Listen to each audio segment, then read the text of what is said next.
এবং হাঁটছে, আর তারপরে আসে খাদ্য দুর্নীতি। আমাদের তিনটে প্রধান চাহিদা থাকে, খাদ্য, বস্ত্র এবং বাসস্থান, তা আপনারা জানেন। খাদ্য দুর্নীতিতে তাদের মন্ত্রী, খাদ্যমন্ত্রী জেলে আছেন, তিনি তার বাড়িতে আর থাকতে পারেন না। শিক্ষার দুর্নীতিতে শিক্ষামন্ত্রী জেলে আছেন, তিনি তার বাড়িতে নেই। যারা অনেক বেশি নম্বর পেয়েছে তাদের চাকরি দেওয়া হয়নি। চাকরি পেয়েছে তারাই যারা অনেক কম নম্বর পেয়ে বেশ কিছু টাকা দিয়ে চাকরিটা কিনেছেন তাদের। এই দুর্বৃত্তরা পশ্চিমবঙ্গের শিক্ষা ব্যবস্থাকে শেষ করে দেওয়ার রাস্তায় হেঁটেছে। তারপর খাদ্য দুর্নীতি, তাদের খাদ্যমন্ত্রী জেলে আছেন, তিনি তার বাড়িতে আর থাকতে পারেন না। শিক্ষার দুর্নীতিতে শিক্ষামন্ত্রীও জেলে আছেন। প্রধানমন্ত্রী আবাস যোজনায় দুর্নীতি হয়েছে। রাজনীতিতে যোগ দেওয়ার পরে প্রথমবার রাজনৈতিক মঞ্চে ভাষণ দিতে ওঠেন প্রাক্তন বিচারপতি অভিজিৎ গঙ্গোপাধ্যায়। আর তারপরে তিনি তৃণমূলকে রীতিমতো তুলোধনা করলেন। বাংলা থেকে তৃণমূল সরকারকে উৎখাতের ডাক দিলেন তিনি। আজ শিলিগুড়ির কাওয়াখালী ময়দানে শনিবার প্রধানমন্ত্রী নরেন্দ্র মোদীর সভায় ভাষণ দেন অভিজিৎ গঙ্গোপাধ্যায়। বক্তব্য রাখতে গিয়ে প্রথম থেকে রাজ্যের শাসক দলকে নিশানা করেন তিনি। রাজ্যের কয়েকজন প্রাক্তন মন্ত্রীর জেল যাত্রার প্রসঙ্গ তুলে প্রাক্তন বিচারপতি বলেন, যারা অনেক বেশি নম্বর পেয়েছে তাদের চাকরি দেওয়া হয়নি। চাকরি পেয়েছে তারাই যারা অনেক কম নম্বর পেয়ে বেশ কিছু টাকা দিয়ে চাকরিটা কিনেছেন তাদের। এই দুর্বৃত্তরা পশ্চিমবঙ্গের শিক্ষা ব্যবস্থাকে শেষ করে দেওয়ার রাস্তায় হেঁটেছে। তারপর খাদ্য দুর্নীতি, তাদের খাদ্যমন্ত্রী জেলে আছেন, তিনি তার বাড়িতে আর থাকতে পারেন না। শিক্ষার দুর্নীতিতে শিক্ষামন্ত্রীও জেলে আছেন। কি বলছেন তিনি, শোনাবো আপনাদের। বহু চাকরি প্রার্থী যারা অনেক বেশি নম্বর অর্জন করেছেন চাকরির পরীক্ষায়, তাদের চাকরি দেয়া হয়নি। তাহলে কাদের দেয়া হলো? দেয়া হয়েছে যারা অনেক কম নম্বর পেয়ে বেশ কিছু টাকা দিয়ে চাকরিটা কিনেছেন তাদের।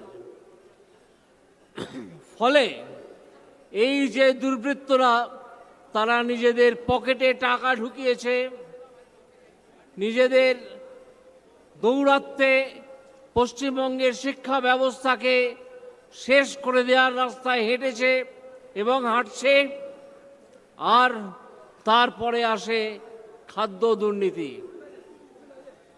আমাদের তিনটে প্রধান চাহিদা থাকে, খাদ্য, বস্ত্র এবং বাসস্থান, তা আপনারা জানেন। খাদ্য দুর্নীতিতে তাদের মন্ত্রী, খাদ্যমন্ত্রী জেলে আছেন, তিনি তার বাড়িতে আর থাকতে পারেন না। শিক্ষার দুর্নীতিতে শিক্ষামন্ত্রী জেলে আছেন, তিনি তার বাড়িতে নেই। এরপরেই তিনি বলেন, আবাস যোজনার টাকা চুরি করা হয়েছে। 50,000 টাকার মধ্যে 25,000 টাকা নিয়ে নেওয়া হয়েছে। এই দুর্বৃত্তদের চোখের সামনে দেখছেন। আগামী নির্বাচনে এই দুষ্কৃতীদের দলকে শিক্ষা দিতেই হবে। তাদের বাংলার ক্ষমতা থেকে উৎখাত করতেই হবে। বুঝে দিতে হবে যে তাদের মেয়াদ শেষ। তাদের বোঝাতে হবে যে দুর্নীতির মূল্য চোকাতেই হবে। কি বলছেন তিনি, শোনাবো আপনাদের। বাসস্থানের দুর্নীতির কথা সে তো আপনারা জানেন। প্রধানমন্ত্রী আবাস যোজনার টাকা কিভাবে চুরি করা হয়েছে, কাউকে যদি 50,000 টাকা দেওয়া হয়ে থাকে, তার থেকে সঙ্গে সঙ্গে 25,000 টাকা নিয়ে নেওয়া হয়েছে। ফলে তিনি বাড়িটা করবেন কি করে, বরং তিনি ঋণী হয়ে গেলেন। এই দুর্বৃত্তদের আপনারা একেবারে চোখের সামনে দেখেছেন। আজকে সময় আসছে, একটা নির্বাচন সামনে আছে। এই নির্বাচনে সেই দুষ্কৃতী দলকে একটা শিক্ষা দিতে হবে। সেই শিক্ষা হচ্ছে তাদেরকে পশ্চিমবঙ্গ থেকে উৎখাতের শিক্ষা। পশ্চিমবঙ্গের ক্ষমতায় আসীন এই দুর্বৃত্ত দলটিকে বুঝিয়ে দিতে হবে যে তোমাদের মেয়াদ শেষ হয়ে গেছে। তোমরা যে পরিমাণ কাজ, যে পরিমাণ জালিয়াতি তোমরা বিভিন্ন বিষয়ে করেছো, খাদ্যে করেছো, বাসস্থানে করেছো, শিক্ষায় করেছো, তার মূল্য তোমাদের চোকাতেই হবে। আগামী কয়েকদিনের মধ্যে লোকসভা নির্বাচনের নির্ঘণ্ট প্রকাশ করবে নির্বাচন কমিশন। আর এই লোকসভা নির্বাচনে তৃণমূলকে ভোট না দেওয়ার আবেদন করেছেন প্রাক্তন বিচারপতি। তিনি বলেন, দুর্বৃত্তদের দলকে একটা ভোটও নয়, আমাদের 42 আসনের মধ্যে 42 আসনই দখল করতে হবে, যাতে তৃণমূল বাংলা থেকে মুছে যায়।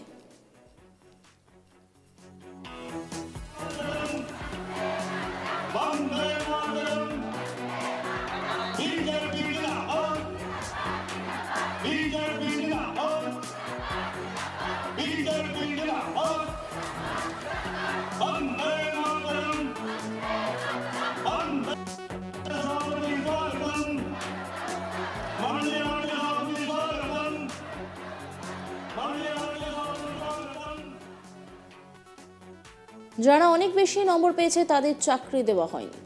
চাকরি পেয়েছে তারাই যারা অনেক কম নম্বর পেয়ে বেশ কিছু টাকা দিয়ে চাকরিটা কিনেছেন তাদের।